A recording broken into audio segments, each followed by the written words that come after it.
This video is brought to you by Atomic Wheels, your go-to source for premium fully forged rims for your electric vehicle. Enhance the style and range of your Tesla or Rivian today. Go to atomicwheels.com and use code TFLEV for 10% off your order. It wasn't all that long ago that major car brands competed head-to-head in the World Rally Championship. In fact, they still do so now in Europe. But brands like Subaru with the STI and Audi with the Quattro made history by going off-road very quickly on dirt roads. And of course, one of those brands was Ford. And get this, Ford is back with a rally car, and it's right here. It's the brand new Ford Mustang Mach-E Rally. And this is an all-electric rally car.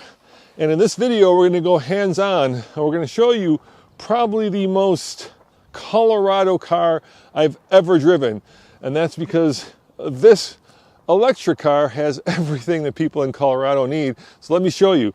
First and foremost, the Mach-E Rally has, of course, Oz-inspired wheels that harken back to the days of rally championships. But perhaps more importantly, from a Colorado standpoint, we've got these Michelin Cross Climate all-weather tires that come standard on the car. Now, all-weather tires are a new brand of tire that basically are a compromise between snow, summer, and fall, but they do work really well in the snow. And of course, in Colorado, we get a ton of snow. Now, the other thing that separates this Mach-E from, let's say, the GT, besides the price, and I'll tell you that in a second, is the fact that it's taller and that it has different suspension tuning. But to actually dive deep into what makes this a much more, let's call it, off-road worthy car than the regular Mustang Mach-E GT, let's have a chat with the engineer who will tell you the differences. My name is Christopher Burchin. My title is I'm the off-road attributes engineer at Ford Motor Company, not the M1 of. And so for the Mach-E, that's my role as well as the off-road attributes for it. So you got a fun job. I do, yes. During the day when it's meetings, it's like everything else, but the testing and some of the work I get to do is a lot of fun. So it's kind of cool to have a rally car back in the Ford fleet. I mean, Ford has an incredible history of rally car racing. So let's start with the basics. How does it differ from the GT? Okay, so it starts as a GT. Yep. We use that as our build from. From there, we add the white wheels, which people have been really liking. It's a 19-inch wheel that gives us a little more room for a taller sidewall. So the tires actually grow the car height a little bit. We have added longer springs front and rear. So the final result is about a 1-inch increase in ride height. There's a different front fascia for a little bit more approach angle, so that you don't catch that when you're rally crossing. But of course, underneath, it's also an electric car with around 200 and in this case 65 miles of range, because you do lose some range when you're looking at the rally version of it because of the taller stance and the more aggressive tires. But if you charge it at home, that shouldn't be much of a problem. Now, the Mach-E does have a pretty deep trunk, which is good for, storing wet gym clothes, anything you don't want to stink up the cabin. And the biggest difference visually, besides this change to the more traditional Mustang-like headlights, are these fog lights.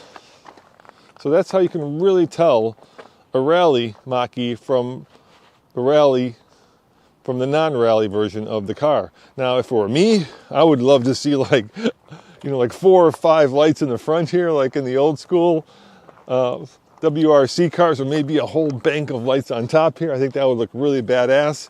But it still is, the first electric rally car that anybody has ever built. Now, in terms of charging, come on over here, I'll show you.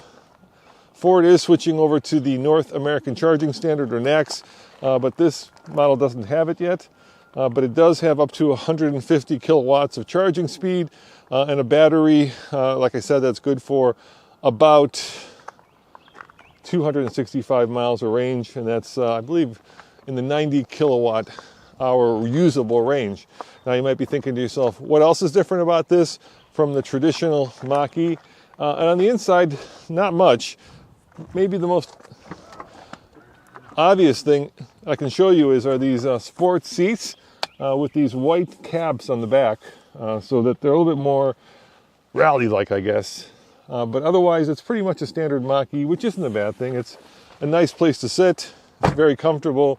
Big old screen. And Ford's latest version of Sync, and of course, unlike a Tesla, it does have a screen in the front. Also a big steering wheel that's good to grab onto when you're flogging this thing around your favorite dirt road. And like most Mach-E's, it has enough room in the back for 3 people to sit uncomfortably or 2 people to sit comfortably. Let me show you, I'm pretty tall, but I do actually fit back here, and it's not bad. So, okay, all right, there we go. There we go. And I do have the seat all the way back, so, you know, keep in mind, but plenty of headroom, plenty of knee room, and like I said, these white caps in the back that are special to the Mach-E. Now, I've got the Monroney right here, and this car will be hitting a dealership near you any day now, and as you can tell, this is a no price on it, but I do love the Grabber Blue Metallic. That is, of course, a classic Mustang color, and this being the Mach-E Rally, it is dual motor with all-wheel drive. And the other thing that is really good about it is it's got a boat ton of power. I mean, we're looking at, sorry, my back is hurt, so I'm having a hard time getting in and out. That's not the car, that's me.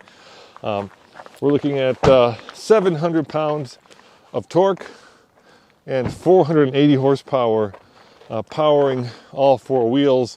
And in a rally situation, this car does have almost a 50-50 weight distribution, which lets the car rotate around its center of mass.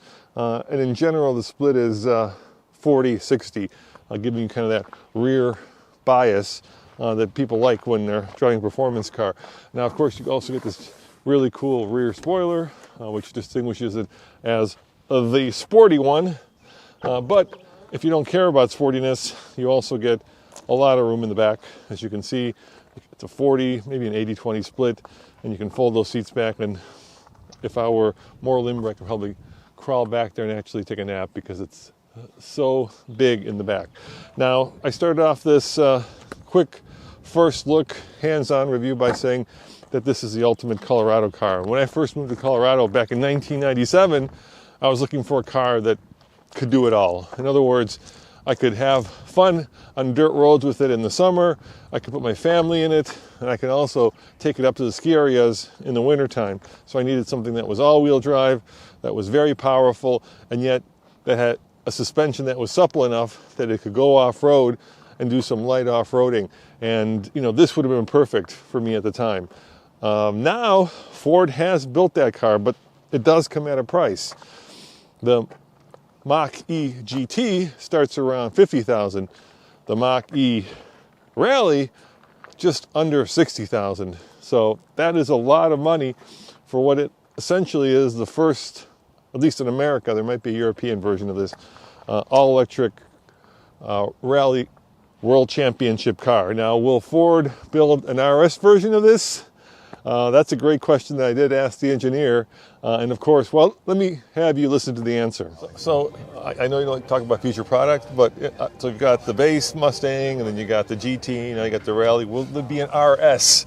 Like, you know what I mean? Like, that's all outside of me. I can't comment on that, and they kind of, they'll tell me later. So right, I'll look for one with a roll cage. Okay, there you go. There you go. Perfect. Yep. All right. Thank you very much. Thank you very much. I appreciate your time. Yeah, appreciate it as well. So yeah, I'm hoping that at some point Ford decides not only to, you know, build a civilian version of this, but also build the race car version, because then we know they're serious about getting back into what is one of my favorite sports, and that is, of course, rally driving.